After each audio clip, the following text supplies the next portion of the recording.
If ever your life could be a true crime podcast episode, then this podcast is for you. We're about to embark on a roller coaster of emotions, insights, survival, and stories about escape. So buckle up and let the journey begin. Hello and welcome.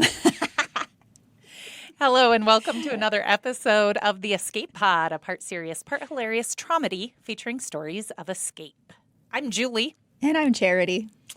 And we're coming to you from our little escape here in Rapid City. We are in the Escape Pod podcast booth at the One Heart campus. Please go to our prologue episode so you can learn more about One Heart, what we do here, the lives we're changing, the hard work. But we're taking a little break from it today to just do a little episode here in the Escape Pod. AKA the padded room. The padded room. The padded cell? We should put that on the door. Probably the cell for me. The room for you. The padded room for probably a few people would just like to just bounce off. Oh my it. gosh. You know what? We should start putting that on workplace perks. Like, yes. Like we have a padded room. We have a safe space. I mean, it could scare people or entice them to come. Listen, I think we need a papasan in the corner, a little reading nook. We need curtains for the side light so no one could see. Just turn the light on. They're going to be quiet because they think we're in here actually working. And we're really going to escape. Yeah. Really, we only escape for like an hour a week and come down here and do a little shindig. Oh, this one might bite me, though. It probably isn't the best idea to be outing all our yourself. Employees. No, like, hey. Hey, that time I got arrested. Our boss said this was okay. That's true. Oh, yeah. No, it is nice, though. I like the space. It is. And it's black, not white. So it's actually like the padding, if you will. Like, it's fine. Yeah. Yeah, after, 20 pounds of staples? That's true. And we do have a little light. You do see the outside world, so do. you know you're okay. I can see it over Julie's shoulder, so if a creeper comes by the window and I ever jump, she's going to know something's going on behind her. You actually get a lot of light for being partly in a basement here. Yeah. I lived in a basement apartment once, and it was remarkably light because it wasn't completely underground. Yeah. It was like halfway.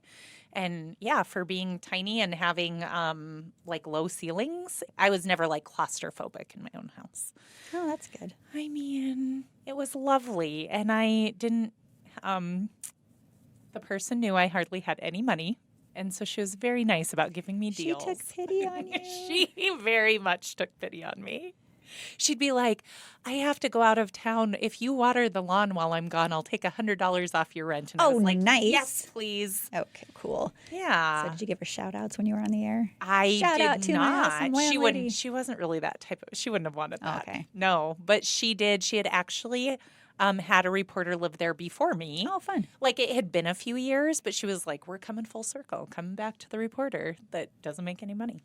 Yeah, anyway, let's get on with it. So this is a little, both serious, but also a little bit hilarious. Seriously effed up and yeah. also seriously funny. Yeah, in my case. Some of this other stuff's not super funny, but yeah. I can laugh at it's myself all and say it's true. funny because it's mine and it's a true story. I was going to say, it's all true crime. Some are much more serious than your particular piece of this. This goes in the, what did you say yesterday? This will go in the shit my mom did category. File, yes. Yeah. We have it's thicker. Now that my kids are older, they cannot believe these stories. When did you tell them these stories? How old were they? They were, well, my daughter was definitely over 21 because I think she was bartending at that time. So, yeah. Yeah, there was even a story this morning. My son was up. He's home for college break. Yeah. And he was just reading as I was getting ready to leave for work. And we went down a rabbit hole. And I made a connection with something that I did with my daughter to protect her because of something that had happened to me as a kid. I won't go into the story, but it hit me, and I'm like, oh, that's why I did that. So I was telling him this story about me, and then I'm like, went off into this other area down this rabbit hole and went, oh, just didn't realize that so I did that subconsciously, but not because she was in any danger. It was because I had been. So it was just really interesting. And he was just like, oh my gosh. We have a way of doing that. Things stick, and sometimes we don't even know they've stuck until something else happens, right? Yeah. Yeah. All right. So, which true story are we starting with? Well, we're going to end with yours. Today, I'm going to escape from urine. That's my escape today. That's the common thread between all of these stories. And I know that's going to sound really weird, but you'll get it by the time we're done. What are you escaping today, Julie? Oh, what am I escaping? The drop-off line at my kid's school. Can I escape from that? One of them is perfectly fine. There isn't even really a drop-off line because it's not that kind of neighborhood. You don't really have like a traditional one. But the other one is supposed to have a traditional one. And I don't understand what people don't understand about like drop-off. It does not mean drop your kid off and then sit there. Oh, wait, but it does if you have one of those special licenses. And those special licenses, like people who don't have to signal when they turn, or the people who can go across 3 lanes of traffic without signaling, or can just pull out right in front of you. Like there's those special ones. I keep asking my husband, how the hell how do we get that? Yeah. How do you get? I mean, I don't want to be an asshole when I'm driving, but how do you get one of those licenses? Like, if you can pull forward, you pull forward. Like, right? You don't stop at the end, like the back end when nobody's in front of you. Well, that forward. totally It might mean your dependent kid on if you have the special license. Well, the special license always trumps everything. But then also, if you're going to have to walk a couple extra steps, you're lazy. There was one day where a kiddo, this is at a middle school, so typically kids do have the energy to go 10 more steps. I'm just going to throw that out there. But there was one day when a kid was on crutches, and I'm like, I'll let that one slide. Like, totally understandable. But when I complain, I'm complaining about people who should know better. And I have noticed there are a couple repeat offenders. Weird. I'm dying to put on an orange vest or a yellow vest and be like, traffic control have you seen day. Those? You can order these like Post-it notes that have like asshole moves on them. You can just keep them in your car and just go slap them on someone's windshield.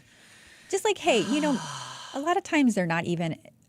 It's hard for me to think someone's just sitting there going, I'm just going to be a dick today, and I'm going to do that. That's true. They're just not thinking. They're not thinking. They're not self-aware. They're not paying attention. It's just they're in their own head and world, and that's all that there is.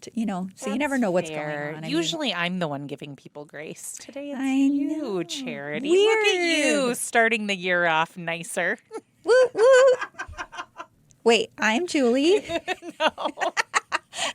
I don't want to be you. I don't want your job. Thank you. I don't want your job. I don't want your job. I don't want your parents. I don't want your history. I don't want you can. Your husband's mean to me.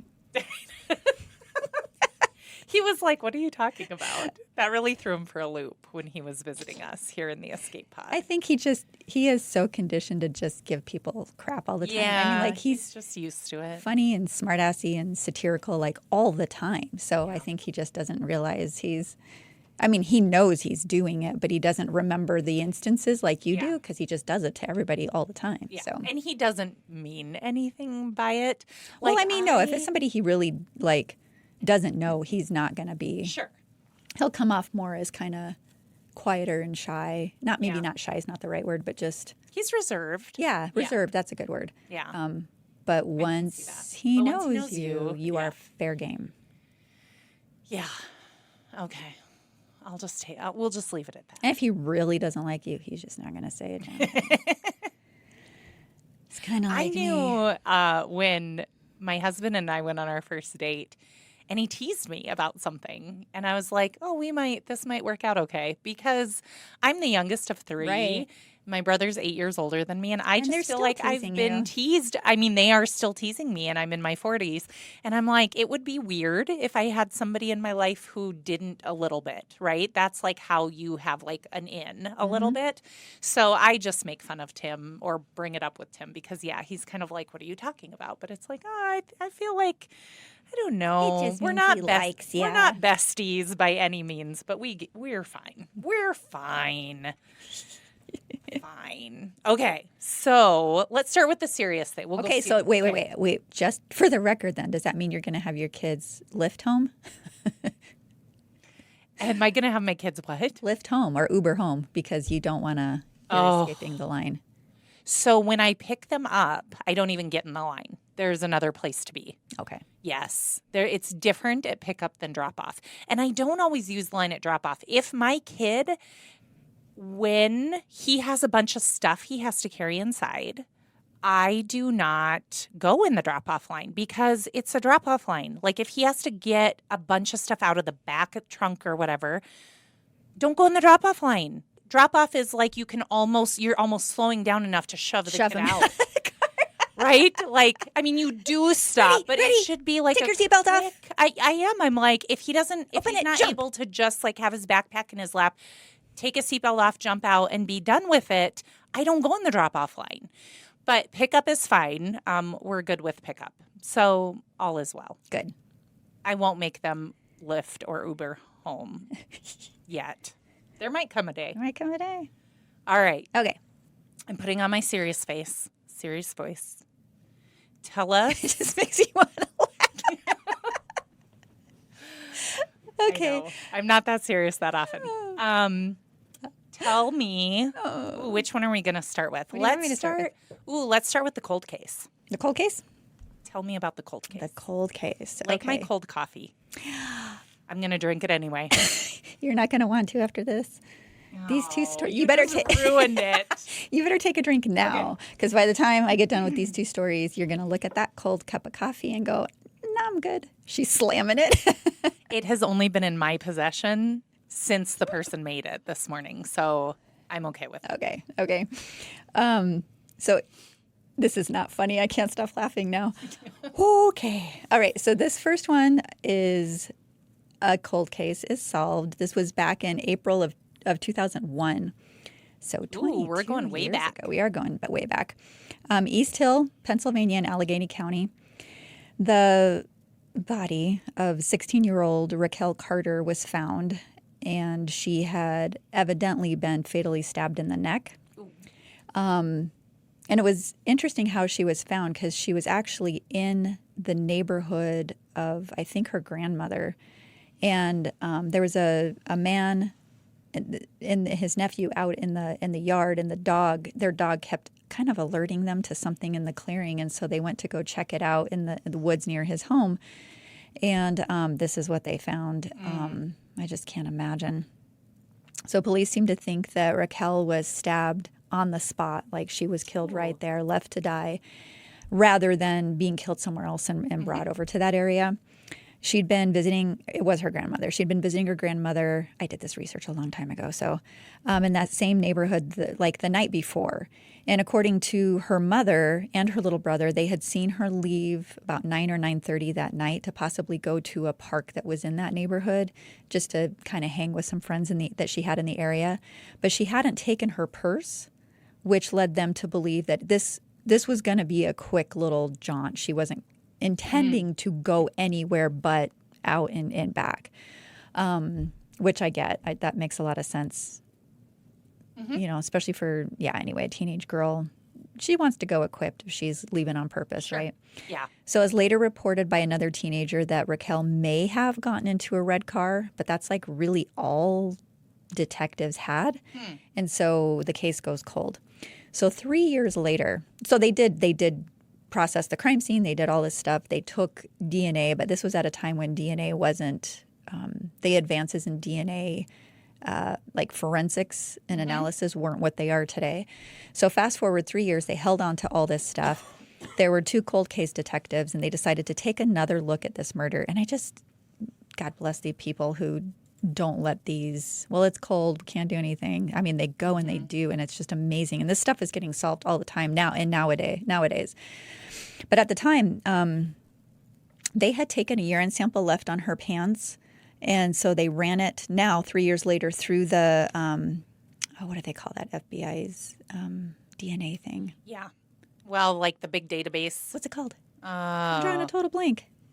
CODIS? Does that sound right? Am I making it up? Maybe I'm making that up. Anyway, the combined DNA index system. Yeah, probably CODIS. Okay. And they populated that database with DNA samples taken from criminals convicted of certain violent and sexual crimes. And so 3 years later, they run it through this new system and they got a hit. And it was from urine. So he had brutalized her and then left. Yeah, I guess he had to go. So DNA matched to a man by the name of Justin Craig, 31 years old. And this was a 16-year-old girl. He would have been around 28 at the time of the murder. They showed photos to the person who thought they'd seen her get into that red car, and she could identify him. Ooh, wow. So, I mean, what a memory. Yeah. So he was charged with not only murder, but abuse of a corpse for, obvious reasons. Brutalizing and then doing what he did to her body.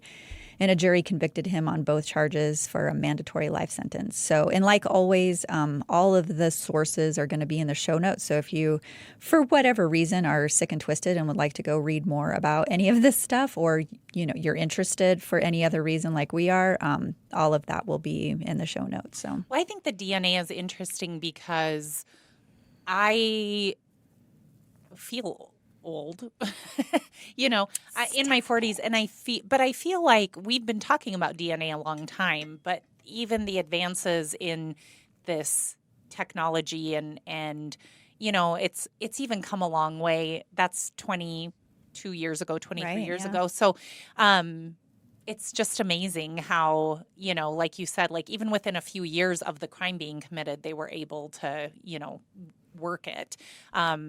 But in my mind, it's like, well, we've always had DNA evidence. No, we have not. It we've still had is the actually evidence. We've just had not had the capacity to actually analyze link it to Yes. anything. And so, I think it's brilliant. Yeah, it's pretty awesome. And there are. I can't think of one off the top of my head now because I wasn't planning on talking about this. But there are literal nonprofits now that exist to help solve cold cases, and the things the work that they're doing is just so cool. And you think about the family of this 16-year-old. I mean, 16-year-old is too young to get snuffed out of existence. It's horrifying. Right. And to not know what happened, and now they know what happened and who did it and who was responsible. And, it doesn't fix anything, but at least that person's being held accountable. Yep. And, like always, I do wonder what prompted it, what prompted the behavior. I'm always so curious about that. Probably will never know what this person's life trajectory was and why they had exhibited these kinds of behaviors. And it's just really sad. Really odd thing, because there are a lot of people who do a lot of crazy things, and yet don't pee on somebody or hurt somebody. But I'm thinking if it was like a final FU to this girl, whatever she represented to him, I don't know if it was personal or if because a lot of times you see with people who are just kind of random murderers that that person that they're harming represents something to them or someone to them. I don't know if that's in this case, but so maybe that, whipping it out and peeing on her body was like this final FU. Well, he got the final FU because that's what busted his ass. So I just think didn't you say, I think we were not rolling yet on this episode, but didn't you say initially they knew there was urine on her, but initially they didn't even know it could have just been an animal. Yeah, I mean, she'd been out there overnight or a couple of days, whatever the case was. At first, if I recall, like I said, I did this research quite a while ago, but they weren't sure if it was human or animal. And turns out it was very human. Yeah, but it led to a conviction. So, yay! Another kind of awesome piece of crap in jail. So that's great. All right. The second one, cold case detectives, has nothing to do with murder. I want to be one when I grow up. That I would not want to be one, but I admire it greatly. Yeah. It is pretty cool. what people can do. It's amazing. Yeah. All right. You want to roll into the second one? Let's roll into the second one. This one is super gross. Doesn't involve murder. Still very, very much a crime. Does not involve murder. It does involve permanent life-altering. Okay, this is bananas. Absolute bananas. Okay. So Houston, Texas. This was in 2022, October, so a little over a year ago. Lucio Diaz was 50 years old at the time of this story. He was a janitor in a medical facility. And, let me back up a little bit. I'm going to back up a little bit. So there was a woman at this same medical facility. I didn't want to do the reveal right away. And she'd been noticing, like, the water cooler at work when she'd go to refill her water, like, it didn't smell right. And, I mean, water in the water cooler typically has no smell at all, right? It's very purified or whatever. And so she was just really, like, not digging it. She started deciding to bring her own bottles of water to work. And then, but then when the water in her brought-from-home bottle also acquired a foul taste, she was like, what is going on? So this badass decided to play detective herself, okay? So she put hidden cameras in her office. And when she reviewed the footage from these hidden cameras, this is when she got to see 50-year-old Lucio Diaz, janitor, medical facility, caught sticking his penis into her water bottle, rinsing it around, peeing in her bottle, like it was this whole thing. Yep. So she busted him. Ooh, I can't even imagine. Like I'm gagging right now. Like she drank out of this, and anyway, it's kind of like he's rinsing himself off, is what she described she was seeing. And so she took that to HR, and they really, I don't know, I think they talked to him or whatever. Nothing much happened. And he did it again. So this guy, whatever. So even after he was caught the first time, she caught him on camera doing the same thing. So he knows he's been videoed and he still does it. So, and assuming that HR actually did something about it.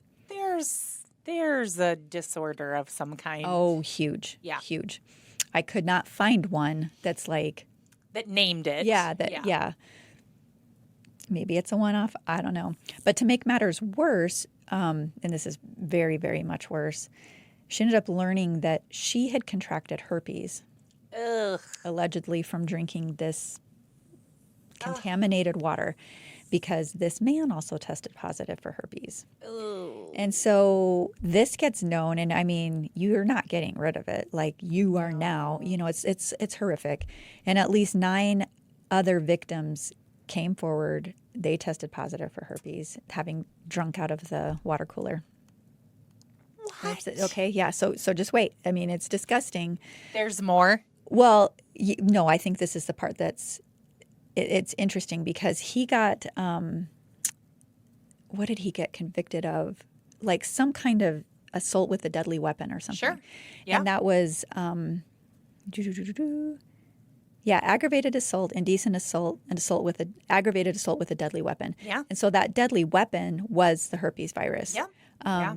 When I did the research on this, he hadn't been convicted yet. Last I could find, he was still being held in the custody of immigration officials. Okay. So I have no idea how much red tape is involved with that when someone does this kind of crime here in the United States but is not a citizen of the country. So I'm sure there's a lot for them to work through. But 13 people came forward having been victims of this water cooler contamination. It's just so disgusting. I mean, I feel like even when I was reporting here in South Dakota many years ago that there was a case of somebody, intentionally exposing somebody to something along the lines of HIV or something of that nature. Knew they had it and was still not protecting themselves, but having sexual relations with somebody, that kind of thing. And that was maybe not that exact charge, but it was definitely, I mean, it's a pretty serious thing, especially, I mean, you might not know you have something. This definitely sounds like a case where it probably would have been hard not to know that you had something. Well, in fact, I wonder if maybe there was a mental health issue related to that. Maybe. It's hard to say. Maybe, who knows? But I just thought these two were interesting because one was using urine to solve a case and solve a crime, and one was using urine to commit a crime against all these people. So 13 coworkers. Ugh. Horrible. That is horrible. Okay. Yeah. So how's that coffee look now? Well, again, it has not been out of my possession today. So I'm certain it's just So fine. we're going to watch her now around work, just like. Well, think about, but if you were one of those I'd like to think nobody here would do that. No, I don't think anybody here would do that. I mean, yeah, like nobody's perfect, but that's a long way from just not being the best coworker. That's a new level of like not being the best coworker. He just needs to freshen up, I guess. I don't know. I don't know. I just can't. Ugh. Okay. Okay, so I got to take a break. I gotta go rinse my mouth out. That's kind of, I'm like, where's the scope? I have this really bitter taste in my mouth all of a sudden. Ugh. Okay, so we're going to take a quick break, and then we will lighten things up because Miss Charity maybe has Oh, have you heard something? has an arrest in her history involving urinating in public. Yeah. But it's also it's illegal. What's the happy ending is that it is part of the reason you married the person you married, correct? Yeah, it's part of the reason I pulled my head out of my butt and got back together with him. Yeah. Okay. All right. So quick break. We'll be right back on the Escape Pod. Want to change your community for the better just by donating your change? Round up for One Heart. You can help move people out of poverty and into a better quality of life simply by rounding up your debit or credit card purchases and choosing One Heart, a place for hope and healing, to receive your donation. Visit oneheartrc.org and click the Roundup button at the top of the page. That's oneheartrc.org. Be the change by donating your change. Start rounding up for One Heart today.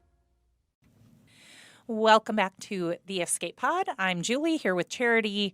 We have shared a couple of kind of atrocious true crime stories to kick off our Escape Pod episode today. Kind of more than a little atrocious. More than a little atrocious, yeah. They're horrifying, and it's going to take me a while to leave my water bottle unattended at any time in the near future. But your own story, like when you got to go, you got to go. Right? It's the truth. So are you escaping from your, 20-year-old self, 21-year-old self? Roughly how old were we talking? I was 19. Okay. Yeah. All right. I mean, that's fair. I was 19. Teenagers do dumb things. You weren't trying to even do something dumb. Oh, I had no idea I was breaking the law. You really didn't? No. Oh. God, no. The way I grew up, everybody peed outside. It wasn't a thing. I mean,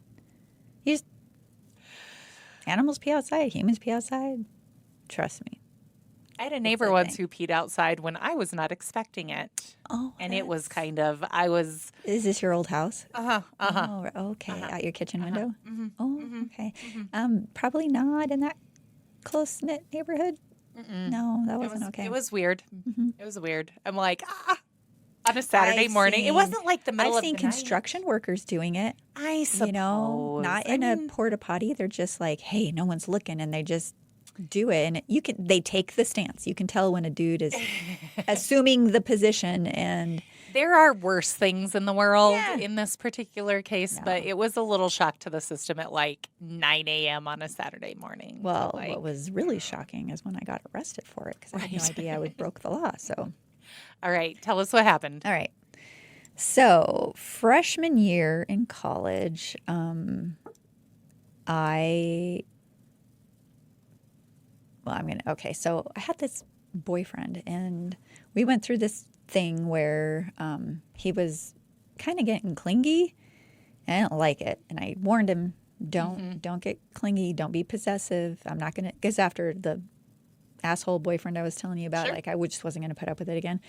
And I let him know, gave him warnings, and we partied a lot. So he'd be drinking and he'd get kind of making sure everybody in the room knew I was his girlfriend, because at that school, which is an engineering school, not a lot of women. Right.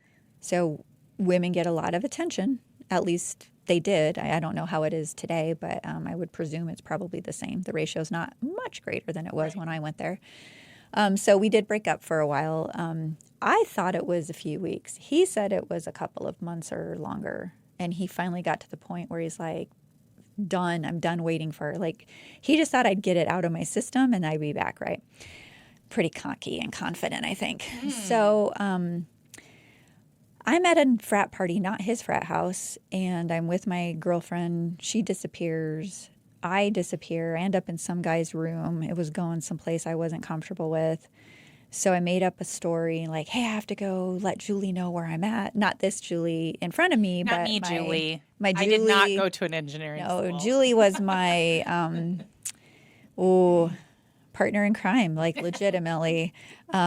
We put my husband through hell. I still can't believe. Yeah, anyway, she's the one who introduced us. And then it's kind of like, well, as my payment for introducing the two of you, you can't ever hang out with Charity without me being around. And so we were inseparable, like completely inseparable. So I leave the room. I let him know I'm going to be back, which I was not going to be back. He was a nice guy, but I just wasn't. Yeah. I wasn't looking for that. So I left the room. I go down to the basement. This was actually your brother's fraternity house. Oh, by the way. Yeah. Good old triangle. So I get down there. Please don't tell me too many stories. Okay. I don't want to know. This one's a good one. So I get down there, and I can't find Julie, but I see my ex-boyfriend walk in to the room, and he's got his hand on the small of this girl's back, and she was like the opposite of me. Like, it's not nice. I, like, not bright, went to a school that I just wasn't. Anyway, I was really not into this. She was a cheerleader. She was ditzy and just anything opposite of me, that skinny, all the stuff. She was the opposite of me. And so he walks in with this girl, and she was kind of cute. And I'm just like, oh.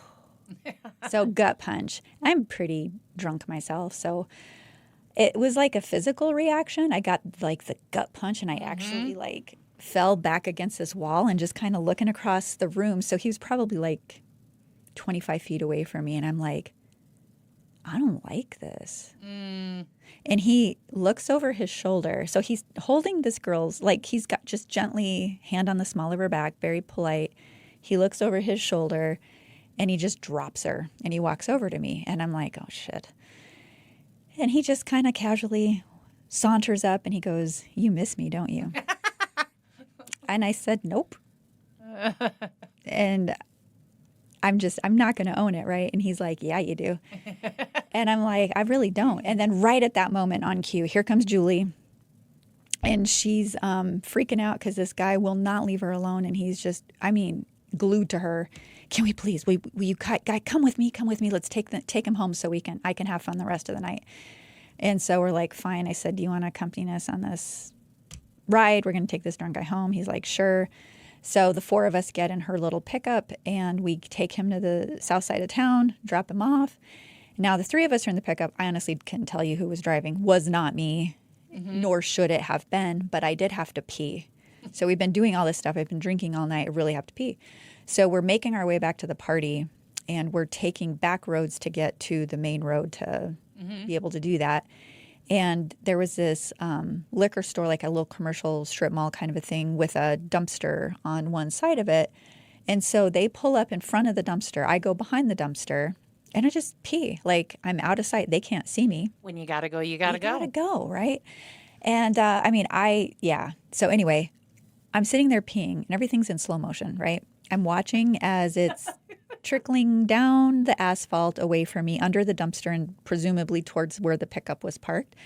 And then I look over my right shoulder and the street that was beyond the parking lot of the strip mall is like a hill. And so here comes this patrol car, a police patrol car, crawling up the hill, slowing down, clearly looking at us because it's like we were out of place. Like we should not have been there at that time of night, right? And so he slows down, he pulls into the parking lot, and all I'm thinking is, oh shit, I got my ass hanging out here. I need to like pull my shorts up and, so he pulls up quick. So I don't quite my shorts are up, but my underwear is still down inside my shorts, which is a really uncomfortable feeling. Yes. So agreed. And he comes over and he's just like, what is that? And he's pointing to my urine coming out from under the dumpster. So I'm like, I don't know, because I think he thinks I saw him and I was dumping alcohol. Oh. It does not dawn on me that I was not allowed to pee in public. Like, I have no idea. So I really think he's accusing me of having alcohol, which I did not have on me. I had plenty in me, but nothing on me, right? And so I just said, just to clarify, I don't know. And he's like, what is that? And he starts getting angrier and angrier. And I'm like, I don't know. I don't know. Did you do that? No. And he saw me. So he's asking a question, but not concisely. If he would have said, is that your pee? I would have said, yeah. But that's not what he was asking me. What is that? What is that? And I'm just like, I don't know. I didn't, I'm not dumping anything. So he starts questioning us and kind of being a butthead. And he was trying to ask Julie and Tim questions.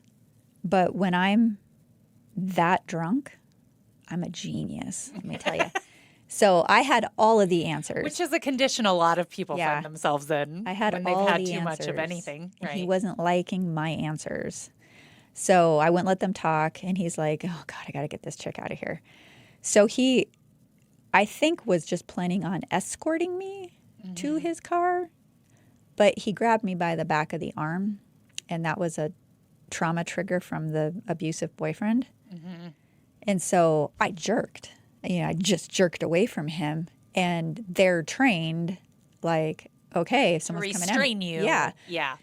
So I jerk. He later tells the judge, because this does go to court, it's a whole thing. But anyway, that he thought I was going on the fight, which now I know and understand. But it was an unconscious reaction. I wasn't like, ooh, I'm going to, jerk away from this cop and just be a twit. It was nothing like that. So I jerked. Next thing I know, I'm face down on the hood of the cop car, hard, being cuffed, thrown in the back of the car, underwear still down.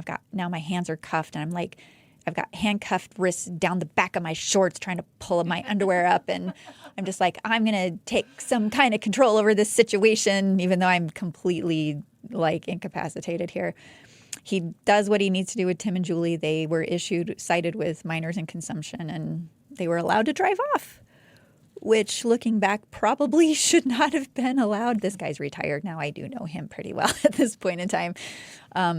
But I get taken to jail, and I am, oh boy, am I reminding him of my rights and all this stuff on the drive. Because you're a genius. Oh, yeah. And now at this point in my life, I've done so many ride-alongs, and I've dealt with people in the back of the car that, one time one of them was so, she got picked up for a DUI, and she was driving because her boyfriend was in the military, and he couldn't get caught driving. Oh. And she should not have been driving. Right. So she's in the back of the car, and all of a sudden just starts wigging out, trying to get at me through the bars, through the screen, screaming, I'm going to effing murder you, and I'm going to scalp you, and I'm going to do all that. And I'm like, oh my God. And she's attacking and I'm just like, this thing caves right. Like, it was really, really crazy. But so yeah, people get wild in the backs of police cars. So I got taken to jail, get processed. I am not cooperating. I'm just like, answering your questions, and I'm going to fucking come after you. I was so mad. I'm like, because I don't think I've done anything wrong. I still don't know that I've done anything wrong. And so I'm just appalled that I've been treated this way, right? And so I get into the booking. So the processing is one thing where the cop is like, they're getting you ready, and then they hand you off to the county, And then the county runs the jail. And so they're the ones processing the like fingerprints and all that stuff. So get my picture taken and yeah, get fingerprinted and all that stuff. And we're having a great time. These guys were fun. We were just laughing it up. And they're like, hey, look, he's been bringing people in all night. He's kind of in a mood. So don't take this personally. Because I said, like, this is what I did. This is what I got arrested for. And they're like, don't even worry about it. So anyway. And I'm just like, there's no way. I can't sit in a freaking jail cell. Like, what's going to happen? And by the time they were done fingerprinting me, Julie and Tim already had me bailed out. Aww. So I literally walked into the jail and never saw a cell. I walked out of the jail, walked down to my, because it's in the same neighborhood as all the fraternity houses, walked to my ex-boyfriend's fraternity house with him. We passed out. And then the next day we never talked about it. We were back together. And then a few years later, did bail you out of jail. He did bail me out of jail. That was a big ask, but yeah, bailed my drunk butt out of jail. And yeah, is there a mugshot? Probably somewhere. Who do I have to bribe to try and get it? I know where you live. Don't you dare. But do you know? I do. You could find out. Because I drive past your house to get to my friend's that's house. true. Uh-huh. Oh, but that would be gold. Yeah. The old mugshot. But the judge threw it all out. I did get charged with minor and consuming, but all of the disorderly conduct, it got How thrown out. come? Because it was ridiculous. Okay. Yeah. So Well, it wasn't thrown out. intentional. Yeah. Yeah. So Interesting. anyway, cops these days are very much more trained in like trauma responses and triggers and things like that. And you know what I mean? So yeah. And then this same officer, he was a patrol officer when this happened. And then he became a detective years and years and years later. Well, we, obviously had my husband on the show talking about his shooting. And we were at one of the funerals for one of the fallen officers. And we were talking. I was in a circle of people, including this officer. And he was kind of getting towards retirement at this point. And, of course, that's one of the things that I've seen them do to heal is they start telling stories and regaling and, just kind of that camaraderie of, I mean, it's a hard profession to be in. Right, yeah. Really hard. And so he starts talking about how he doesn't remember names. I can't remember if he said names or faces. It was one of the two, but he always remembers voices. And I thought, well, that's interesting. So I said, oh, do you remember mine? So I'd, known him for like 4 years at this point in time. And Interesting. Did he? And I knew who he was because he was my arresting officer. And he kind of looks at me for a while and he's like, do I get a hint? I said, nope. And probably, I'm being snarky and that's probably what did it. And he finally goes, oh. I wonder how many times that had happened to him. He goes, I remember and I'm sorry. And I just said, well, after this, dude, whatever you have to do to go home at night, I'm cool with. Yeah. So, Aww. yeah. All's forgiven. Think how, like, you only have one arresting officer to remember. It's like the teacher, right? Like, you have one teacher to remember, and they have 20 kids in every class for years. It's like you only have one arresting officer to remember, and he has rap sheet all is short. these voices that he's heard over the years that he has to try to plug you into.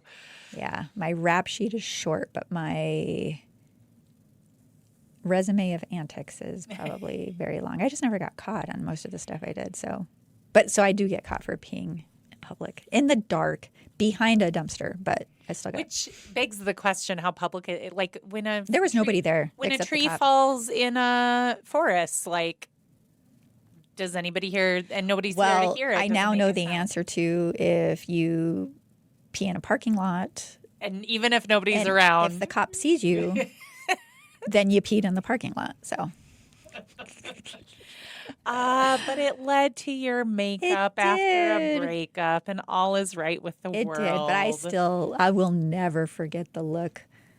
Like he just dropped that chick. Just dropped She probably her. hates you to this Oh, day. probably. But just Couldn't have been super serious between them. no. They had that was the night he finally said, "Screw it. I'm just going to go live my life. She's not coming back. And he's told me this years later, just like I was done waiting. And then it was fortuitous. And Aw. yeah. I feel like that could be a scene in a show. It would have been. Yeah. Except, I wasn't acting drunk. I really, really, really was. You actually were. Yeah. All right. We will take one more quick break, and then we'll talk about where we want to escape to in the near future. I forgot to prepare for that. Right back Okay. on the Escape Pod. At One Heart, transforming lives begins with safe, stable housing and a support system that allows people to reach their true potential. It requires motivation, mentorship, and a myriad of services. It takes time and treasure, but it's worth it because it's working. One Heart provides people with a sense of security, opportunities for economic advancement, and adds dozens to the workforce each year. Learn more about why One Heart works at oneheartrc.org. Welcome back to the Escape Pod. I'm Julie here with Charity, and we just wrapped up her little story, a little tale of two hearts coming together when one bails the other out. Yeah. After she peed in a parking lot. Ah, such a romantic story. When you gotta go, you gotta go. This is not the reason why I hate peeing outside anywhere, including the woods. I just don't like to do it, so I try not to. Any hoodle, on that note, where are you hoping to escape to this coming week? Anywhere? That was like, I just imitated my now 9-year-old. Like, he'd be like, Mom. Yeah, Mom, sorry. Mom. Sorry. Where to? What to? Ooh. Dang it. I don't know. I think A good podcast. Well, I do that every day. Well, that's okay. Yeah. That's your escape. My escape? Yeah. Okay, today then shout out my favorite murder. Is that your favorite? It's one of my favorites. No, my favorite is Sinisterhood. Okay. Yeah. All righty. Yeah. All righty. My escape, I'm the same way where I'm like, it's right. We're recording this in January. It's a new year, but it's kind of like blah outside. It's very blah. I had to drive in this last night down 16. It was dark. And that's when you can't turn on your brights because the fog is so thick that it just, I feel it. So. Yeah, I get you. Well, if it's going to be this cold, I would actually like it to snow. I don't understand cold without snow. I'm sorry. She's giving me the evil eye. If you don't hear from me again, you know something terrible happened. What is I just don't understand it. Well, I like to ski. I like to snowshoe. I haven't done it in a long time. Well, I have theories. It can snow in the hills, and it can snow. Yeah, it's not very much fun when it snows. Where people in need our moisture little for city. their horses. That's And okay. cattle. And it should just not snow where I have to go. Okay. Well, I will keep the snow on my side of, like, in my zip code and west. I will say, though, because you know how much I hate the cold. I do.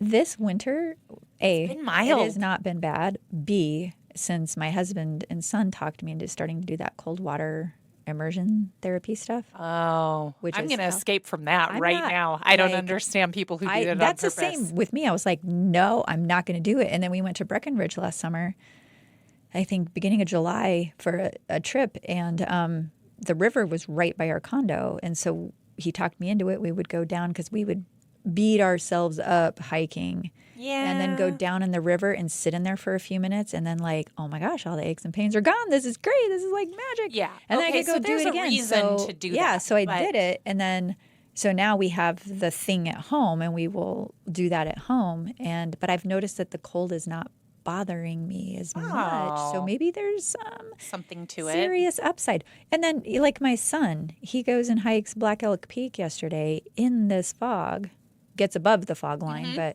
and I said, so, because I know him, and he's been doing the cold, he started it. So he's been doing it for probably a couple of years. And And he researches things really well, and here's all the health benefits and da-da-da-da.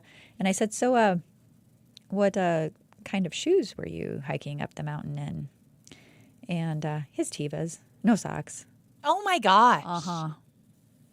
Yeah. Snow, Crazy. packed, sandals, That's nutty. no socks. I'm like, good Lord. So if he makes it through young adulthood with all his toes, I will be impressed. But, yeah, I mean, he doesn't need his toes to play the cello, just his fingers. So hopefully he's got his fingers protected. But Yeah, that's true. Yeah. Interesting. Yeah. I don't know. Sometimes I look at people and I'm like, I think my sister's lives in a colder place than we are. And her kids, like, if it's 30 degrees, I mean, it's like balmy in January where they are, right? So Yeah. they don't care. I mean, my gosh, if it hit 40, they'd be like, woo, like, let's go, t-shirt and shorts, you know? And I'm like, I get it, because it'll get warm up a little here too. And it does feel dramatically warmer, but I don't know. Yeah. I don't intentionally immerse myself in cold water ever. No, if I can help it. I remember thinking I was going to die the first several times I did it. And then because How long? 5 minutes, I do it for 5 minutes. Okay. Yeah. And what I do is I'll set my could probably do, timer. like, I set my 2. timer for 5 minutes and 15 seconds. And then I have my podcast going. And then that 15 seconds is for me to get in and get adjusted. And then I sit there for the full 5 minutes. And I'm just listening to my whatever show I'm listening to. And you get through like the first few seconds of, God, this freaking sucks. You know, it hurts. Yeah, and you then, do acclimate. Yeah, but then your body just kind of forms this protective little force field around it. And then pretty soon it's just like, oh, and then the 5 minute timer's up. And then you get out and you feel amazing. I'm going to go ahead and take your word for it. Yeah. Yeah, we'll just leave You it at want to that. do it, Julie? You want to do it? Huh? I don't want to do Okay. it. I don't. I will say I know diehard athletes do it all the time. Yeah, and they live They forever. swear by it, Yeah. right? They swear by it. So certainly I'm not questioning the health effects. I just can't imagine. Any hoodle. I think she just said she's questioning my mental I mean, let's not faculties. pretend like this is the first time. I think that's what I just heard. No, not at all. All right. Thank you all for listening on this edition of the Escape Pod. We appreciate you tuning in so much. If you like what you heard, please share it with somebody who you think might enjoy it. Julie and I are a 2-person show. We write, research, produce, operate, promote. We do all of this on our own. I'd like to say part of it's part of our workday, which it is. Part of it is part of our workday, but Not all of it. not all of it. So anything you can do to help promote it is very much appreciated. Rating, reviewing, and subscribing wherever you listen to your podcasts really helps grassroots efforts like ours gain more exposure. You can check out our website at escapepod.live. You can follow us on our socials. You can reach out to us at justbecause@escapepod.live. Or share your story of escape with us to possibly be shared on a future Escape Pod episode at escapeartist@escapepod.live. Have you ever counted how many times you say escape in that? No, but Just now I it need a seemed drink like right a now. lot. It did seem like a lot. Just make sure whatever water bottle you drink Okay. out of has never been opened. Yeah, Okay. Nope. We're closing the hatch on this episode of the Escape Pod. Remember, trauma may be inevitable. How you grapple with it is optional. Stay resilient. And keep laughing.